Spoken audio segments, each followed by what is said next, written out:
Israel has claimed to have killed Hezbollah's most senior military commander in its strike on Lebanon's capital, Beirut. Hezbollah and Lebanese authorities have not yet confirmed the death. Now, at least 3 people were killed in the Israeli strike targeting the Hezbollah commander, according to the Lebanese Health Ministry. As per reports, 2 children and a woman were killed in the strike, and at least 74 people were injured.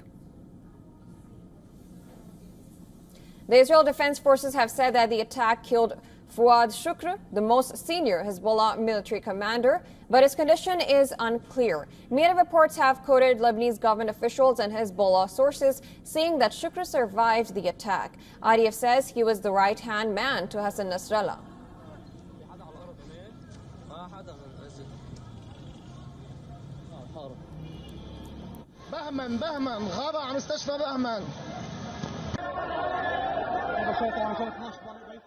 He was a senior terrorist who has the blood of the Israelis and many others on his hands. One day after Hamas massacre on October 7th, Hezbollah joined Hamas in attacking Israelis. Since then, Hezbollah has fired thousands of rockets, missiles, and UAVs at Israel over the last 9.5 months, killing Israeli civilians and soldiers, and forcing 60,000 Israelis to evacuate from their homes. The IDF has maintained that Israel isn't looking for war, but is prepared for it. The strike came after a rocket attack in the Israeli-occupied Golan Heights that killed 12 children. Israel blames Hezbollah for the attack, but the group has denied that it was behind the strike.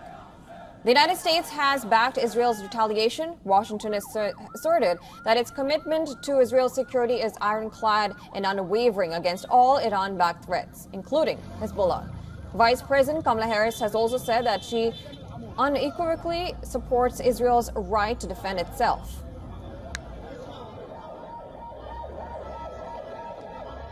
I unequivocally support Israel's right to remain secure and to defend the security of Israel.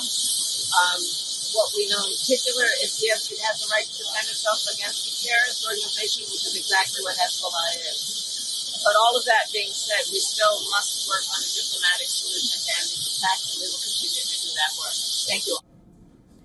The Indian Embassy in Lebanon has denounced the Israeli strike on Beirut, calling it cowardly and sinful Israeli aggression that claimed the lives of a number of martyrs. The Iran-backed Houthis and Hamas militant groups have also condemned the strike and declared solidarity with Lebanon. UN Special Coordinator has expressed concern over the strike, saying there is no such thing as a military solution. In a statement, they called for both the Israel and Lebanon to explore all diplomatic avenues to return to the cessation of hostilities. This attack is now the largest Israeli escalation against Hezbollah since tensions erupted on October 8th. Remember, the last time Israel struck the Lebanese capital was in January, when it killed a senior figure for Hamas. With Israel vowing to punish Hezbollah for the Golan strike, and both Hezbollah and Iran warning Netanyahu, fears of an all-out conflict are at an all-time high.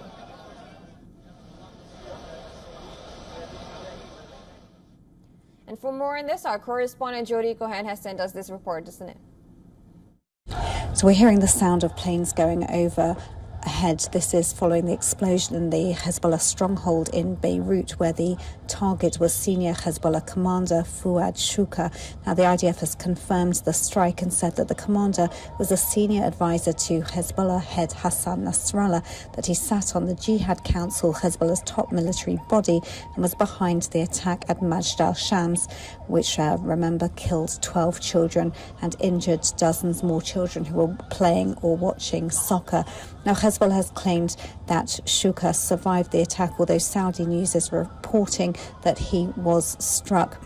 There are no changes of instructions to Israeli civilians, but we are likely to expect a Hezbollah response at some point. And remember, an anonymous Lebanese official had said that Hezbollah was moving some of its smart precision-guided missiles to use if necessary. Now, the Lebanese foreign minister has urged Hezbollah to carry out a proportionate response The Biden administration has said that Israel has every right to respond to the deadly Hezbollah attack. They had suggested the fears of an all-out war between Hezbollah and Israel were exaggerated. Israel has said it doesn't want to see a war, but it does want Hezbollah to stop the rockets and to retreat to the Litani River, which is the UN-recognized boundary between Lebanon and Israel. Hamas, the Houthis, Iran and Russia have all condemned Israel for this strike, and it remains to be seen if we might see a further response from Israel and also how Hezbollah would respond. And for more on this, we're being joined by Retired Colonel Rick Outzin, Senior Fellow at the Atlantic Council and the Jamestown Foundation. He's joining us live from Washington, D.C. Thank you so much for joining us. Now, let me begin by asking you, this is Israel attacking Hezbollah. It's a tit-for-tat attack. Now, we don't know much about the Hezbollah commander, but do you think this, considering that IDF has said that he's the right-hand man, is this a serious escalation? Well, I don't think it's an escalation, and it's good to be with you, by the way. I think it is that because it's tit for tat, it's not an escalation. This sort of tit for tat game has actually been going on for some time. And in a sense, Hezbollah knows what the Israelis refer to as the rules of the game. The rules of the game on both sides include expectations about the level of force. Now, this Fuad Shukr was, in fact, a senior military wing planner and commander for Hezbollah, with ties to militant attacks going back all the way to 1983 when he was involved in the attack against the U.S. Embassy in Beirut. So the fact that he would be targeted after he had been involved with the planning on this deeper rocket strike that killed the 12 kids in Majd al-Shams is really quite proportionate, quite targeted. I think if Israel wanted to signal escalation, and clearly they couldn't just let the attack go unanswered, then they would have been striking more targets more deeply and a lot more collateral damage. I think this was actually a restrained and fairly precise attack on the part of Israel. Now, if Hezbollah chooses to escalate further after this, they have some capabilities to do so, but I don't think they will.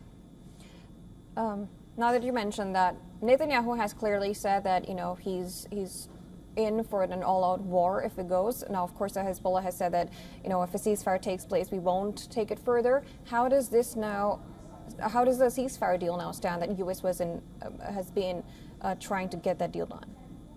Well, I think it delays it at least by a little bit. Now, from what I've read and from what I hear, there is broad support in Israel to go to a ceasefire soon to get the rest of their hostages released.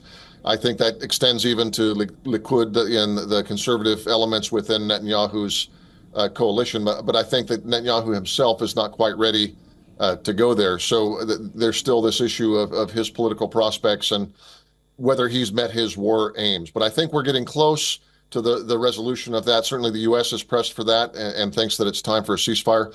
But this looming aspect of a second front war, where maybe the Hamas in Gaza fighting is finally calming down a little bit, but now this new round of escalation marked by the death of the 12 children in Majd al-Shams and deeper attacks. Because let's remember that Hezbollah has been attacking for months now, up to about a depth of 5 or 6 kilometers. They fired 6,000 rockets into Israel and made the northern border strip essentially unlivable. So they've chosen to escalate even further than an endemic level of violence that's been cooking on sort of a simmer since October. So the ball's in their court. Israel certainly could escalate further and go to a deeper war, but the question is not really what Netanyahu wants or what Israel wants. I think it's how deep is Hezbollah willing to play this game? Now, Iran has elected its president, and it was to be noted that they had the leaders of Hezbollah there, so he's clearly said that they're going to be supporting Hezbollah and the Iran-backed other military. How do you look at how is that going to pan out? Well, I think Iran has managed to wage a low-intensity war against Israel using multiple cat's paws. Hezbollah in Lebanon, Hamas in Gaza, the Houthis in Yemen, and then a variety of militias in Syria and Iraq. And essentially, it's avoided almost all direct retaliation against itself. This is not just the policy of one Iranian leader or another. This is long-standing Iranian statecraft. So as a matter of geopolitics and ideology, they are going to continue their war against Israel, especially when they can avoid most direct retaliation. I think that when the U.S. says we don't want a broader conventional conflict, well, that's right. Tehran doesn't either, because they're getting most of what they want through this low level of warfare. I don't expect any real big change with the change at the top of the Iranian government. All right. Well, we will be looking at how this all pans out, looking forward for a ceasefire maybe. But thank you so much for giving your insights. Good to be with you. Thank you.